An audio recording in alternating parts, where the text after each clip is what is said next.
What's going on, everybody? It's Ricky with Videohomicide, back with day 7 of the 31 Days of Horror 2022 edition. We got Paulo Cavera's 1971 film, The Black Belly of the Tarantula, which is a giallo film. This was actually sent to me graciously by my friend Radioactive Blob Fuel, and I really appreciate that, man. I'm slowly working my way through all the movies that you sent me. And, I wanted to include this on the list because it's a movie I've been really excited to watch ever since I got it. And even before I got it, I kind of heard the title before. I thought it sounded really cool. A lot of these giallo flicks have these kind of titles like Bird with the Crystal Plumage and, The Black Belly of the Tarantula. I'm trying to think of some others. I think, something of the iguana. Like, a lot of these movies have something to do with, like, an animal. And it's always, like, a double entendre where there's a couple of meanings to it. And this movie, I was pretty entertained by. I don't think it was, like, a mind-blowing giallo film.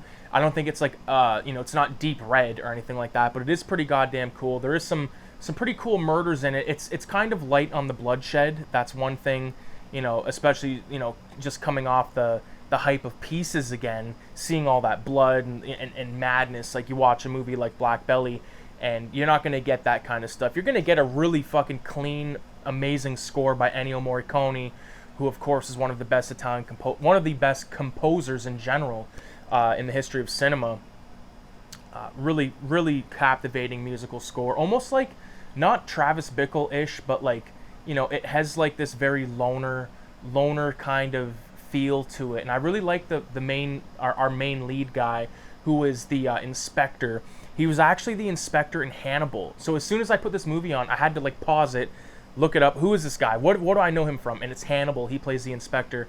And I really thought that was cool because I enjoyed him in that film, and I enjoyed him in this film. So basically, much like every giallo, it starts off with someone being murdered by a glove-wearing, black trench coat-wearing, faceless murderer.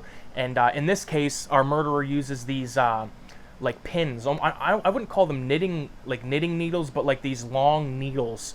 And the poster might mislead you to believe that he's dipping these needles in the venom of the tarantula, but you never blatantly see that, so I can't really go with that. Like at the beginning of the film, he takes one of the needles out of this little case, and then he heats it up, like sterilizes it, and then he dips it in an unknown liquid that we do not know if that's tarantula poison, but it looks like he's dipping it in something, and then he puts it away in like a very fashionable way. He like sticks it inside of his coat, and then like taps his coat closed. You know how if you were gonna like tuck your kid into bed, like you put the blanket on and you like do like a pat, like one of those. I just thought that was cool, little subtle thing like that.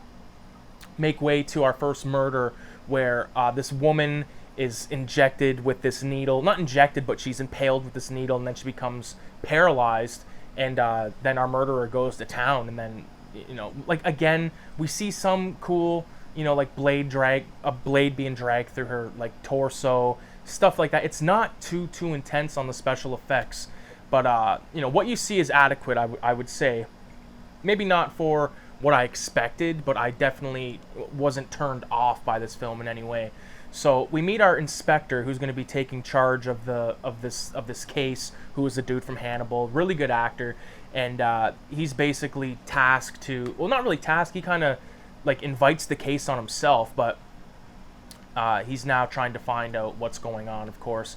And there's a couple of other murders take place. There's this weird like massage parlor that's not really out of nowhere, but this massage parlor has like a semi-big part to do with this film.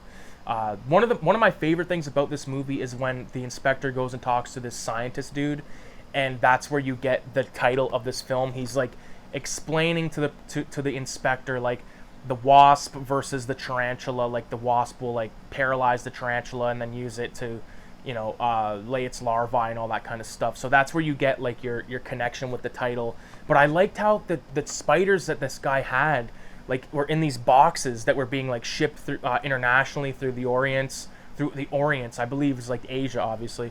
But all these boxes are full of cocaine. I just thought that was so cool. I thought that was, and the guys like the biologist guys, like no one's gonna want to, these aren't sealed. No one's gonna want to inspect these like at the border, basically. And it's like, yeah, that's just a crazy way to ship drugs. You know what I mean? Because who the fuck is gonna want to open up a thing where there's a giant tarantula, you know. Although I don't think tarantulas are that scary, as like they're definitely intimidating looking, but I would definitely rather be, you know, one-on-one with a tarantula versus one-on-one with like an anaconda or like some kind of crazy fucked up poisonous snake, because spider you can kind of like get away from and like kick away, like it's not gonna exactly lunge at you, whereas a snake could fucking, you know, do that right at you kind of shit.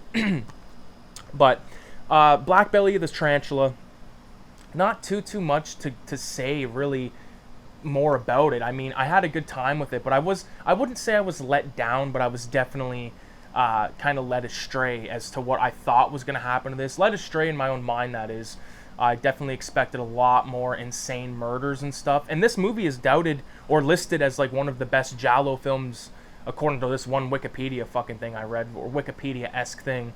So I wouldn't agree. I think Deep Red is still my favorite giallo, followed by the Animal Trilogy by Argento. All by Argento, really. I think he's the king of this shit.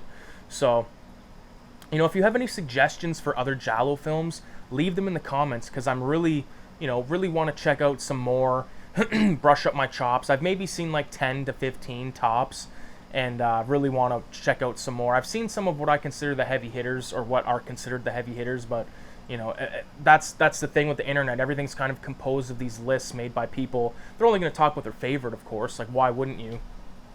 But I would recommend checking this out if you're in the mood for some good Italian giallo goodness. Well, I mean, giallo goodness because it's already Italian. But yeah, man, I appreciate everybody for watching, leaving a 666 in the comments, and staying tuned for day 8 of the 31 Days of Horror 2022 edition. Man, this is the second year I've been doing this shit. Having a blast. I got plenty more movies to go through, so I appreciate everybody sticking forward, or, you know, staying tuned and just checking everything out, man. So thanks for watching. Adios.